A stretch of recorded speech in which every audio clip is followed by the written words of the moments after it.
পটুয়াখালীতে 25 মণ জাটকা ইলিশ জব্দ। পটুয়াখালীর কলাপাড়ায় যাত্রীবাহী 3টি বাসে অভিযান চালিয়ে 25 মণ নিষিদ্ধ জাটকা জব্দ করে 15,000 টাকা জরিমানা করেছেন ভ্রাম্যমাণ আদালত। শনিবার রাতে কলাপাড়ার শেখ কামাল সেতু এলাকা থেকে এ মাছের ডোব জব্দ করেছে উপজেলা প্রশাসন। এ সময় আরও অন্তত শতাধিক বৈধ সামুদ্রিক অন্যান্য মাছের ডোব জব্দ করা হয়।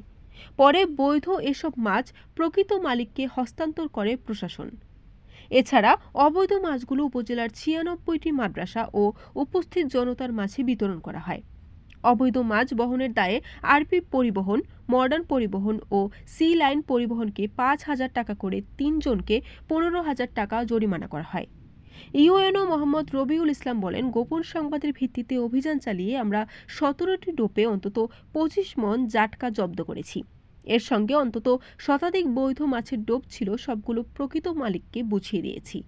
এগুলো পরিবহনের দায়ে গাড়ির চালক ও হেলপারদের বিরুদ্ধে আইনানুগ ব্যবস্থা গ্রহণ করা হবে।